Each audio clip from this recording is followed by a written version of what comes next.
Not only has this been a crazy day in the NFC West with DK Metcalf being traded and Devontae Adams signing with the Rams, we have a quarterback domino that has fallen. And it's pretty interesting to see how Josh Allen's contract works and looks and how we can compare it potentially to not Debo, Brock Purdy, and see if this will have an impact on Brock and kind of our read on it. So when you look at Josh Allen's deal, he got a pretty substantial one that came out to $55 million per year on average, which when you hear that number, you're like, well, wait a second. Isn't that what Trevor Lawrence makes? Doesn't Trevor Lawrence get 55?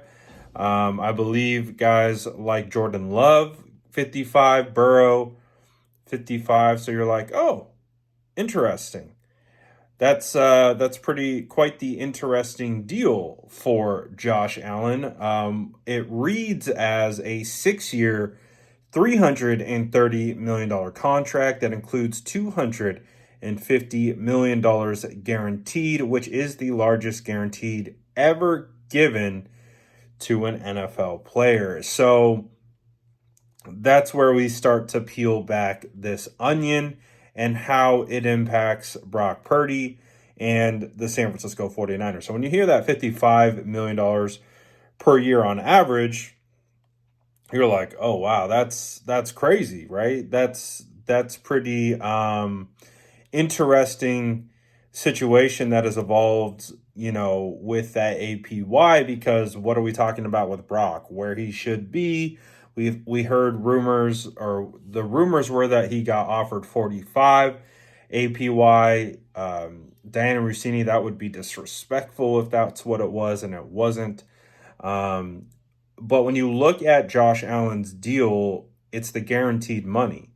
When you look at how much guaranteed he got in real cash flow dollars, he got a record 4-year cash flow at $220 million, which surpasses Dak Prescott, who had 4-year cash flow for $219 under his latest deal. So it's something that's, I've mentioned before and will continue to mention that, we get really bogged down in the APY number just because that's how it's ranked. It's just how it's, those numbers are put out into the media. That's how you rank these guys, right? Well, you look at Dak Prescott, he's at number one with average of $60 million per year. And you're like, well, Josh Allen only 55. But as you heard, it is Josh Allen who has the most actual guaranteed cash flow of $220 million, which is $1 million more than Dak Prescott. So in that way, he kind of takes the crown as the highest paid quarterback in the NFL, not by APY sense, but I think when we talk about Brock, and I've mentioned this before, is you can make the APY look like whatever you want. All you have to do is slap on a dummy year on the end of the deal. It could be a 3-year deal. You slap on a fake 4th year, completely inflate those numbers, and boom, all of a sudden the average, per year of that deal goes up substantially. I had mentioned how Tyreek Hill has an infamous, insane dummy year on the end of his deal, which made him the highest paid wide receiver ever. But when you really get into it, that whole last year he was never going to play on that. And they would either come to renegotiation or a potential trade or release before he ever played on that last year of the deal that didn't don't typically have guaranteed money. So that's why you can always push back against the APY, because you can inflate that number, you can make it look however you want. at the end of the day, it comes down to the guarantee and cash flow. And so when you hear 220 million over 4 years, what is that going to look like for Brock? Is he going to get a 3-year deal?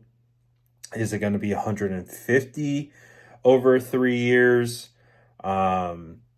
Is it going to be, 145, 140 guaranteed in cash flow over, 3 years? So I think that's kind of how we should really be talking about this contract with Brock. Obviously, the APY numbers, like I said, I believe can be manipulated. So the whole situation with Josh Allen, how it impacts Brock, it might impact Brock from an APY standpoint. So now where if Brock comes in at a number under 55, I think it makes it more palatable for fans. Like if he comes in at 52 or 53 APY, people are going to be like, all right, yeah, like that's great. He's not getting more than Josh Allen because honestly, he shouldn't. Josh Allen has,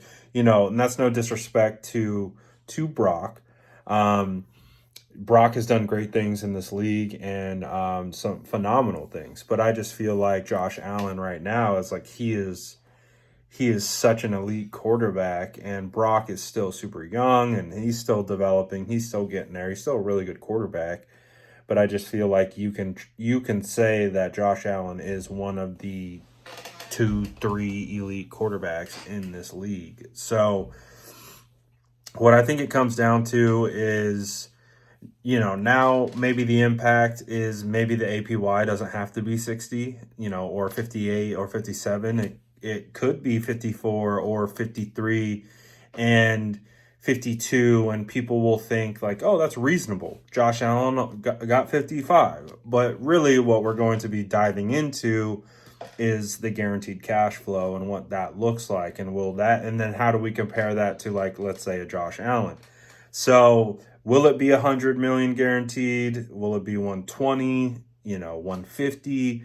What does it look like? But I think at the end of the day, we'll keep talking about the APY just because, like that's just how it's discussed. Like, I don't know how we break free from that as like the main talking point of what these contracts look like. But for right now, that's what it is. So it'll keep being slotted that way. It'll keep being ranked that way and until further notice. So like I said, I think it takes a little bit of the pressure off of Brock having to go beyond 55 APY. And I think it kind of shifts the mentality of the, fans and average kind of like, if Brock comes in at 53 APY, that's not bad. It's only 2 less than, Josh Allen. That's pretty solid, So that's kind of how I perceive it. It remains to be seen if there will be a direct correlation or impact, but maybe at least from a perception standpoint there is. But I'm curious to know what you guys think about this. Let me know what you think in the comments below, and as always, make sure to like and subscribe for more updates.